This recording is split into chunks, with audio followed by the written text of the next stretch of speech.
Hello, I'm Sisbro Bob, and welcome to the Sisbro family. I'm here to help you learn all about Sisbro's required hazardous material and security training. Everything you need to know is in this red book that you're going to have. Keep it in your truck, memorize it, but keep it with you at all times for reference.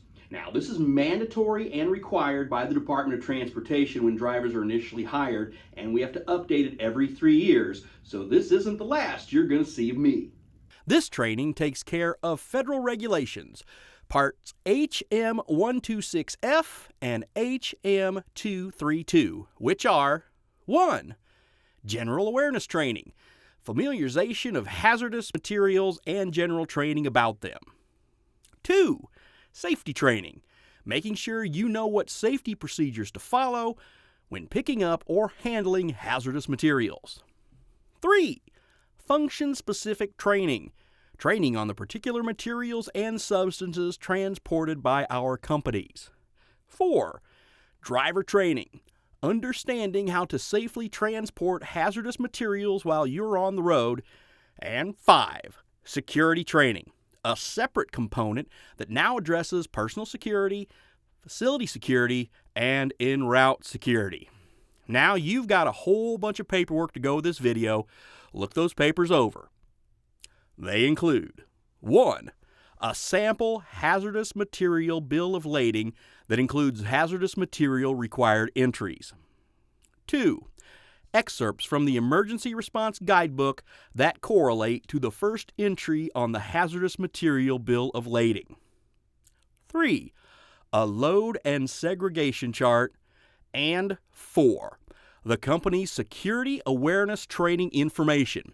Now, please review these handouts. I'll be back in a moment, and we'll begin by discussing the hazardous material bill of lading. Welcome back. We will begin with the hazardous material bill of lading. There are indicators that tell you when you are transporting hazardous materials or substances. Most hazmat bills will have an HM column, and in this column you will see an X. This indicates that the material being transported is a hazardous material. Now, sometimes, before or after the shipping description, the material will have an RQ. This indicates the material being transported is a hazardous substance and is being shipped in single packages that exceed the particular material's reportable quantity. Now, another indication on a bill of lading is if the material listed is in highlight or bold print, or if the bill has multiple pages. A red tab indicates one of the pages contains hazardous materials. Now, once you have determined that the material to be transported as a hazardous material, the following information is required to be in the body of the shipping paper. Number 1, the proper shipping name. 2, the hazard class. 3, the identification number. 4, the materials packing group. However, this is not required on some company bill of ladings. And 5, the quantity or weight. These 5 items must be listed in this order in the body of the bill. Let's go one by one so you know what is required when you transport hazardous materials. The proper shipping name shall include the material's name as it is listed in the hazardous materials table. Drivers who transport placarded amounts of hazardous materials are required to have the latest edition of the Emergency Response Guidebook. This book is kept on the inside left pouch of our permit books, and the booklet has colored sections. One section is a blue section, which lists all hazardous materials by their proper shipping names.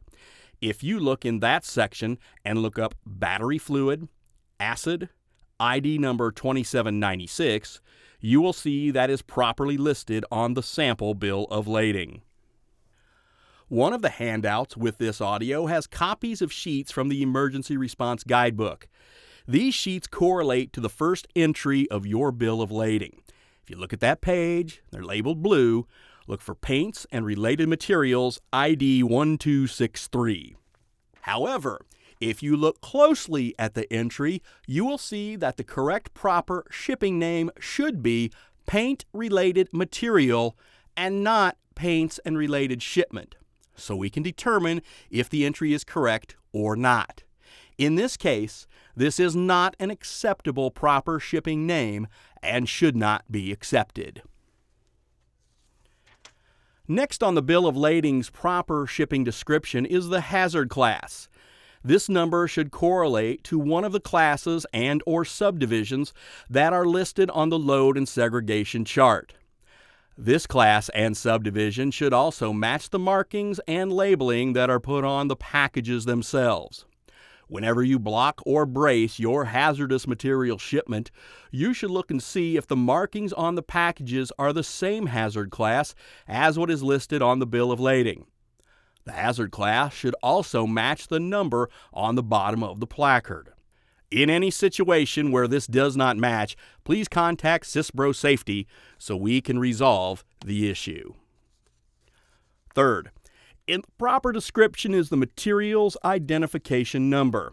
This 4-digit number needs to follow UN or NA. UN stands for United Nations. NA signifies North American. Shipments that are UN are allowed to be shipped over large bodies of water, including United Nations approved countries. North American shipments, however, can only be shipped in the United States, Canada, and Mexico. These shipments cannot be shipped over large bodies of water because they are especially harmful to the environment. Examples would be poisons, radioactive materials, and some materials that are reactive with water. The Emergency Response Guidebook's yellow section contains all hazardous materials listed by their ID number. Now, the handout that you looked at, that determined the proper shipping name was invalid. Also contains a copy of the yellow page that correlates to paint-related material ID 1263. If you look at that page, at the top says yellow, and then look at the number 1263, you will see that two materials share the same ID number, 1263. One is paint, the other is paint-related material. This should match with the ID number and proper shipping name of the bill of lading. You will notice that in the middle column between the proper shipping name and the ID number, either the blue section or the yellow section gives you a guide number. This is the guide number in the orange section of the Emergency Response Guidebook that will instruct you on the potential hazards of the material you are transporting, the public safety measures, and the emergency response in case of spill, release, or leak. Now, if you look at the bottom two pages of the handout, you will see a copy of Guide 128. This will be the guide that pertains to several of the materials we transport that are flammable liquids. Please review this guide, as many of the hazardous materials we transported have this as their guides. The materials are highly flammable. In case you have a release, isolate the area and stay upwind. Do not smoke or allow the material to be exposed to a heat source. Stay out of confined or low areas that can cause dizziness or suffocation. Contact Sisbro safety personnel immediately so emergency response can be coordinated. Now, you could have a trailer with a flip placard, so if you have hazardous or flammable material, you just flip to the chart that you need and you clamp it down like that. It's real easy. If not, you'll be provided with these. Now, they have sticky backings on them that you'll just peel off and stick to the truck if you need it. Now, do not try to do these with duct tape. I know y'all love duct tape. Everybody loves duct tape. It fixes a lot of stuff for us, but don't use it on these. You just peel this back off here, cut a little tab off, peel it, put it right back up there, and that'll do the job. The adhesive on this is very sticky, so just use that this one time, no duct tape. Now that we have completed the Emergency Response Guidebook handout page, let's finish up with the bill of lading. We left off with the ID number. Following the ID number is a packing group. This is a Roman numeral, either 1, 2, or 3. This signifies how dangerous the material is that's being transported. A Roman numeral 1 is the highest degree of danger. A Roman numeral 2 is moderate, and 3 is a low degree of danger. This is predicated first by how dangerous the material is by itself, but also can be affected by how it is packaged. Some classes of materials, namely Class 2, 7, 6.2, and ORMD, do not require a packing group. Last in the proper shipping description is the weight or quantity. Placarding is determined by this weight. On our example bill of lading, you can see that we have 14,400 pounds of paint-related materials and 4,675 pounds of battery fluid acid.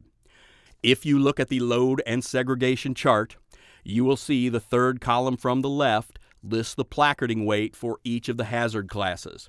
As you can see by this column, flammable liquids, Class 3, and corrosive liquids, Class 8, both have a placarding weight of 1,001 pounds.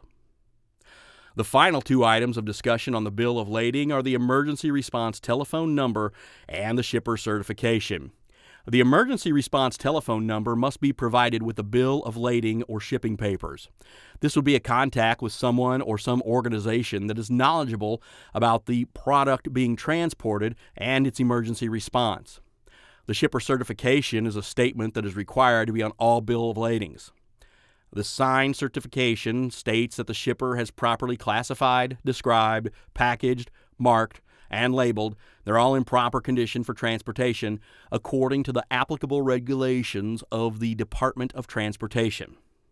That covers hazards, materials, shipping papers, and the emergency response guidebook. Now, let's move on to the load and segregation chart and discuss the different classes of compatibility of hazardous materials. Now, in the left-hand column of the load and segregation chart are the different classes of hazardous materials. Let's review these classes. Class 1 are explosives. These are subdivided into 6 divisions. 1.1 are explosives with a mass explosion hazard. 1.2 are explosives with a projection hazard.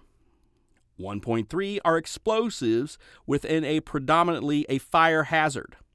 None of the above are transported by Sisbro Incorporated. Class 1.4 are explosives with no significant blast hazard. 1.5 are very insensitive explosives, blasting agents. And 1.6 are extremely insensitive detonating articles. Class 2 are gases. Class 2.1 are flammable gases. Examples of these are butane, ethane, hydrogen compressed, and methane. Class 2.2 are non-flammable, non-toxic gases, refrigerated liquids, cryogenics, and gases such as carbon dioxide, nitrous oxide, liquid nitrogen, oxygen, and argon. Class 2.3 are gases that are poisonous by inhalation, anhydrous ammonia, carbon monoxide, chlorine, and insecticide gases are part of this division. Class 3 are flammable and combustible liquids. Flammable liquids have a flash point below 141 degrees Fahrenheit. Combustible liquids have a flash point between 141 degrees and 200 degrees. Combustibles are not required to be placarded unless they are packaged in bulk containers. Full containers will be discussed later in this presentation. Examples of Class 3 liquids are acetone, alcohols, heating oil, kerosene, paint, paint-related materials such as stain lacquer, varnish, and thinner, and also resin solution. Class 4 are flammable solids. Class 4.1 are flammable solids such as cobalt, strike-anywhere matches, and sulfur. Class 4.2 are spontaneously combustible materials such as carbon, cotton wet, and titanium powder. Class 4.3 are dangerous when wet materials. Examples of these are aluminum solutions and mixtures, barium, calcium, potassium, sodium, and zinc powder. Class 5s are oxidizers, and organic peroxides 5.1 are oxidizers such as chlorate mixtures, hydrogen peroxide, nitrates, and several zinc products. Organic peroxides, class 5.2, are broken into types A through F. Class 6 are poisons. 6.1 are poison liquids. In this division are arsenic, chloroform, cyanides, and pesticides. Class 6.2 are materials that are infectious substances to humans or animals, and also regulated medical wastes. Class 7 are radioactive materials such as uranium and thorium nitrate solids. Class 8 are corrosives such as sulfuric acid, batteries and battery fluid, formaldehyde, and mercury. Some manufacturers of automotive batteries have been able to gain an exemption from placarding from the Department of Transportation when batteries are palletized and shrunk-wrapped. Class 9 are miscellaneous materials which present a hazard during transport but are not included in any hazardous class. For domestic transport, a Class 9 placard is not required. However, if Class 9 materials are packaged and shipped in a bulk container, a Class 9 placard is required with the material's appropriate ID number on the placard. Examples of Class 9 materials are asbestos, cotton, dry ice, and elevated temperatures of liquids and solids. Lastly are ORMDs. ORM stands for Other Regulated Materials. These are consumer commodities which present a limited hazard during transportation due to its form, quantity, and packaging. For these materials, placarding is not required, as you can see at the very bottom and in the middle of the chart where it states, "Placards not required for." These consumer commodities include the usual items you and I purchase at the grocery store and other retail stores and convenience stores, such as matches, cigarette lighters, small batteries, insecticides, and lighter fluids. Now, I had mentioned bulk containers twice. Let's discuss this briefly as we have transported some flammable liquids Class 3 in bulk containers. Typically, we tend to think of bulk containers merely as tanker trailers. This is a bulk container, but there are other types as well. The definition of bulk packaging is a packaging that has no intermediate form of containment. And these include 1.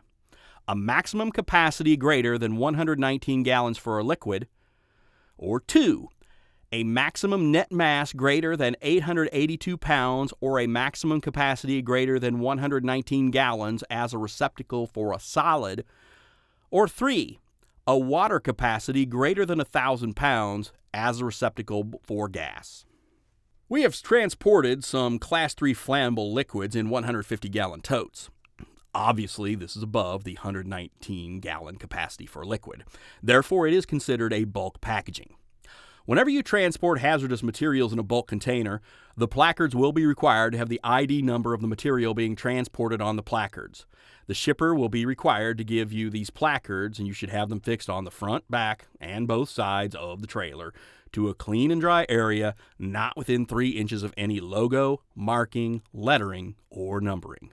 Now, instead of peeling the entire backing off the rear of a stick-on placard, cut about an inch off the outer edge of the stick-on placard and fix it that way. Remember, this has to be removed after final delivery. And you scrape off that entire placard, it can be a chore. But if you only fix the outer inch or inch and a half of the stick-on placard, it makes it a lot easier to come off, but it will still be properly attached to the trailer. Let's discuss the hazardous material load and segregation chart by the X's and O's on the chart. We'll discuss that compatibility. Our example bill of lading has 2 hazardous materials. One was a Class 3 flammable liquid, and the other a Class 8 corrosive. Let's see if we can transport those together. You can see from the top of the chart that the 8 classes of hazardous materials are listed from Class 1.1 through Class 8, in the same order as we looked at them descending down the left-hand column. So if you can find Class 3 at the top of the chart and Class 8 down the left-hand column, you can bring them together in this chart and see where they intersect is blank. This means these 2 hazardous materials are compatible and can be stored and transported together. Every X indicates that the 2 materials that intersect at the X cannot be stored or transported together. Look at the X in the bottom right-hand corner of the chart. Place 2 fingers on it, and have one go up the top of the chart and the other go to the left. And you will see that Class 6.1 poison liquids are not compatible with Class 8 corrosives. Each intersecting location with an O means that these 2 materials could be loaded, stored, and transported together, but they must be separated compartmentalized, just in case we have a leakage so they don't come together. Now that we have discovered that our two hazardous materials are compatible, let's discuss their placarding. By looking at the load and segregation chart, placard weight column, you'll see that both materials on our bill of lading exceed the minimum amount of placards to be required. The trailer can have 4 placards of each of these displayed on the front, back, and both sides. However, when 2 materials with a minimum placarding weight of 1,001 pounds are loaded together at the same loading facility in non-bulk packagings, a dangerous placard must be displayed instead of separate placards for each of the materials. Now, this is discussed at the bottom right corner of this chart. Now we can move on to our security awareness training for over-the-road drivers. We will discuss this after you pause this audio and review the training materials. Now, once you restart this audio, we will discuss security of hazardous material shipments and additionally, how to safely transport hazardous materials while you are on the road. We'll be back in a little bit. Now, before drivers and other employees are qualified for hazardous material positions, inquiries are made to ensure ourselves that the person applying for the hazmat position is not someone who would want to gain unauthorized access to hazardous materials. The inquiries that we will make will include, but are not limited to, contacting past employers to verify employment histories, checking criminal records, looking for frequent job changes, verifying an applicant's identity, checking motor vehicle reports, verifying citizenship, and looking for gaps between employment periods. Once qualified, drivers and employees will be given security and hazardous material training. And again, this retraining must occur every 3 years. Before implementing our security policy, risk assessments were performed at each of our facilities where hazardous materials could be warehoused, dropped, or dispatched. This was performed so we could determine our vulnerabilities. Based on these risk assessments, we have established procedures to deter unauthorized access to shipments of hazardous materials at our facilities. A component of the security training is to prohibit access to hazardous materials that are dropped at our terminals. We would prefer not to ever drop shipments of hazardous materials. However, in the case this would occur, we have designated areas where shipments can be dropped. If this does occur, contact dispatch or safety to make sure you are dropping a shipment of hazardous materials at an appropriate terminal location. Now, one of the most important components of our security policy is to control en route shipments of hazardous materials. This is where you, as a professional driver, need to be properly trained to recognize and react to a situation where someone might be attempting to gain access to the hazardous material shipment you are transporting. Now let's discuss, from point of origin to final delivery, the steps we can take to safely transport shipments of hazardous materials. Few of our shippers will be allowed to preload hazardous materials. The few that are allowed to preload hazmat shipments are customers that have demonstrated adequate security measures to preload trailers. When picking up a shipment of hazardous materials, watch the loading process. Be mindful of any package or item that looks suspicious. Packages of hazardous materials will have markings and labelings. Labels are usually required on packages or containers of hazardous materials. These will be similar to the corresponding placard. Markings are also required on non-bulk packages, the proper shipping name, and appropriate UN/NA identification number that will be displayed on each package. However, the identification number is not required on packages containing limited quantities or materials classified as ORMD. Bulk containers do not require the proper shipping name, except for Class II materials, but do not require the UN or NA identification number to be placed on each container. If at any time you are concerned that the markings or labelings are not correct, or that what you are receiving does not match the bill of lading, please contact Sisbro so we can verify that the packages are properly marked, labeled, and that the materials being transported are materials that are indeed listed on the bill of lading. Dolly leg locks should be installed so trailers cannot be easily stolen. Operations should be notified that a dolly leg lock was installed. Never drop a trailer that contains hazmat without notifying operations or safety. Now, if you're parking the tractor and trailer combo, you will need to be away from the vehicle for any length of time. You also need to notify operations or safety then if you have to leave the unit for any reason. If you have to leave your vehicle, look around, look under the vehicle, check everything out to make sure all of these are intact. We just want to make sure that you're safe, the shipment's safe, and we take care of yourself and take care of our customer. Before leaving with a load of hazardous materials, make sure you review the bill of lading to make sure all required entries, as we discussed, have been made and they are correct. Review the appropriate emergency response guide so you are aware of the materials hazards and what initial steps are to be taken in the event a release would occur. Do not accept any packages, materials, or items unless they are a manifested part of the bill of lading and are compatible with the other materials being transported. Seal the trailer with a shipper-supplied seal. If the shipper does not supply one, use a Sisbro trailer seal. In either case, make sure the seal number is written on the bill of lading, along with the trailer number and a comp number. Placard the trailer, preferably with one of our flip-type placards. If we do not have the appropriate placards in the flip chart, the responsible shipper will provide you with the appropriate placards. Once the placarding is complete, padlock the trailer doors with your company-issued seal guard and padlock. Then you may depart the shipper's premises.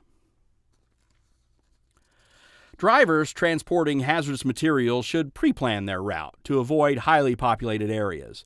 Additionally, the selected route should avoid tunnels, even if an en-route tunnel would allow passage of the hazardous material you are transporting. Hazardous materials are not allowed within 300 feet of tunnels that do not allow hazmat to be transported through them.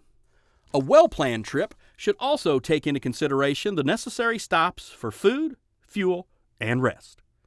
However, we expect our drivers to make the minimum number of practical stops possible when transporting hazmat. So individuals who may want to gain unauthorized access to these shipments will have the fewest opportunities. While you are restrained in the seatbelt at the controls of your vehicle when it's moving, of course we're parked here because you can't do this and drive at the same time, you need to have the bill of lading within your immediate reach. Now, if it's with any other paperwork, it should be on top or should be tabbed so it is easily distinguishable. We suggest you put the bill of lading into the appropriate guide of the emergency response guidebook. If you have to be away from the vehicle, the bill of lading should be left in the driver's seat or in the door pouch. And all the doors to the tractor and side box should be locked. And of course, this is where you can have all of your other paperwork. The pouch is a perfect place to put it. But again, lock your truck when you walk away from it. If you approach a railroad crossing with a placarded vehicle, including loaded or empty cargo tanks, you must stop with your flashers deployed between 15 and 50 feet of the beginning of the grade crossing. While stopped, you should stop, look, and listen for rail traffic. And when it is safe to do so, you may cross the grade without shifting gears. Stops for railroad crossings need not occur in some exceptions. 1. Streetcar crossings or industrial switching tracks within a business district. 2. Crossings where a police officer is directing traffic. 3. Crossings which are controlled by a stop-and-go traffic light, which is green. Or 4. Abandoned rail lines that are clearly marked exempt. No person, including our drivers, may smoke or carry any lighted smoking material on or within 25 feet of vehicles containing Class 1 explosives, Class 2.1 flammable gases, Class 3 flammable gases, Class 4.1 flammable solids, Class 4.2 spontaneously combustibles, or Class 5 oxidizers. The 25-foot limit includes the tractor, even if the hazardous material is more than 25 feet from the driver. Hazardous materials should not be driven within 300 feet of fires unless precautions have been taken to be sure the vehicle can completely pass the fire without stopping. In addition, placarded vehicles should not park within 300 feet of any open flames or fire. If your vehicle must be parked, It must not be parked on or within 5 feet of the traveled part of the roadway. Preferably, park in a rest area or truck stop that's well lit and have many other drivers or motorists in the area. Vehicles that are parked on a street or highway must be attended by the driver. The driver must be within 100 feet and have an obstructed view of the vehicles. When you are fueling, the engine must be off, and you or the pump attendant must be at the nozzle control. An inspection of the vehicle should be made before accepting any hazardous material shipment. Pay particular attention to underinflated or leaking tires that could get hot if they are driven. While you are inspecting your vehicle, make sure there are no suspicious or unusual devices attached to either vehicle. Your fire extinguisher should be inspected to make sure it is mounted and properly filled for potential use. While en route, you are no longer required to stop every 2 hours or 100 miles, whichever occurs first, to perform a tire check. Tire checks are still required, but they are only performed before loading a shipment of hazardous material and while en route when you make routine stops. Discuss your route with your fleet manager. Alert your fleet manager to stops in transit. While en route, do not discuss the identity or destination of the hazardous material you are transporting on the CB radio. Keep your vehicle locked at all times, even when driving. Do not stop or help stranded motorists or allow anyone in your vehicle. You may contact 911 to inform them of stranded motorists. Be aware of your surroundings, including vehicles that may be attempting to follow you. Leave room between you and the vehicle in case someone approaches your vehicle when stopped. While driving, increase your following distance from vehicles ahead, in case someone would intentionally desire that you strike them and you would be forced to stop for an accident. If someone attempts to run you off the road or is attempting to gain control of your vehicle, do not stop unless you believe it is safer to do so. Contact law enforcement, call 911, contact our safety and security manager immediately. Do not uncouple while en route from trailers that contain hazardous materials, even at terminal locations, unless operations or safety instructs you to do so. And in this case, it must be done at our company terminals. Drop the trailer in the designated area when doing so. Contact operations or safety for the appropriate locations. Whenever possible, the trailer should be backed against a wall, dock pole, or some other object that will prohibit access. Never drop a trailer that contains hazmat without notifying operations or safety. If you are parking the tractor and trailer combination and will be away from the vehicle for any considerable length of time, notify operations or safety of the location and the reason for leaving the units. If you ever leave your vehicle and later return, look around and under the vehicle for any unusual devices that someone could have placed on your vehicle. Once you arrive at your destination, have the customer break the seal. After you are unloaded, you must remove the placards from the vehicle. Notify operations that you have arrived and delivered your shipments. That is all I've got for today. Now, please complete the test that is enclosed. The test will need to be returned to the safety department as soon as possible. Also, please return the audio so it can be sent to another driver for training. Of course, if you're listening to this online, you don't need to do that. Keep the paperwork and review it periodically so you are up to date on all Sisbro security and hazardous materials policies and procedures. Again, I'm Sisbro Bob. Welcome to the family. We're so glad to have you aboard, and I hope to be hearing from you soon. Stay safe on the road.